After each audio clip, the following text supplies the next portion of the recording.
વડોદરા શહેરમાં કોઈ પણ પ્રકારના ઓર્ગેનાઇઝડ ક્રાઇમ કે ગુનાખોરી ચાલી શકશે નહીં। આ કાર્યવાહી અંતર્ગત કાસમાલા ગેંગ સામે ગુજસીટોકનો ગુનો દાખલ કરવામાં આવ્યો છે। વડોદરા શહેરમાં ગુનાખોરીને ડામવા અને ગુનેગારોને કાયદાઓનો પાઠ ભણાવવા વડોદરા શહેર પોલીસ દ્વારા નવા વર્ષના પ્રથમ દિવસે ગુજસીટોકનો કાયદાનો ગાળિયો કસી દેવામાં આવ્યો છે। પોલીસે માથાભારે કાસમાલા ગેંગના હુસૈન સુન્ની સહિત 9 ગુનેગારો સામે ગુજસીટોક હેઠળ ગુનો નોંધી 8 આરોપીઓની ધરપકડ કરી હતી, જ્યારે અન્ય એક આરોપી ખૂનની કોશિશના ગુનામાં અગાઉથી જ જેલમાં છે।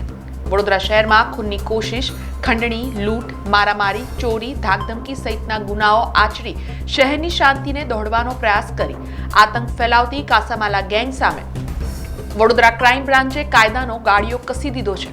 કાસમાલા કબ્રસ્તાન ખાતે રહેતો આ ગેંગનો મુખ્ય આરોપી હુસૈન કાદર મિયા સુન્ની તેની ગેંગના અન્ય સાગરીતો સાથે મળીને કાસમાલા ગેંગ નામની સંગઠિત ગુના આચરતી ટોળકી બનાવી હતી।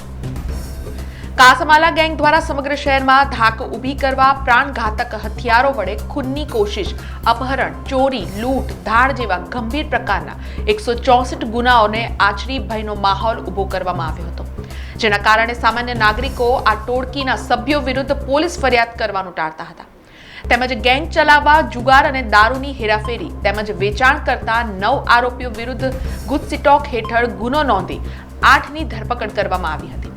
સૌપ્રથમ વિચ્છુ ગેંગ સામે ગુજસીટોક નોંધવામાં આવી હતી, ત્યારે ગતરોજ કાસમાલા કબ્રસ્તાનની પાછળ કાસમાલા ગેંગના 5 આરોપીઓના ઘર આવેલા છે, ત્યારે ક્રાઇમ બ્રાન્ચે 9 પૈકી 5 આરોપીઓને તેમના વિસ્તારમાં લાવી લોકોમાં જે ડર હતો તે ડર ઓછો કરવાનો પ્રયત્ન કર્યો હતો।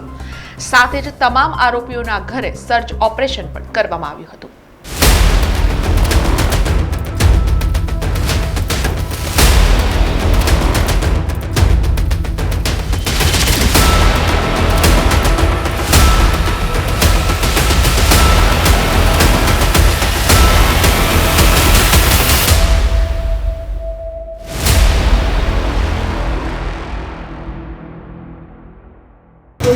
સરઘસનું આને નામ આપી શકાય।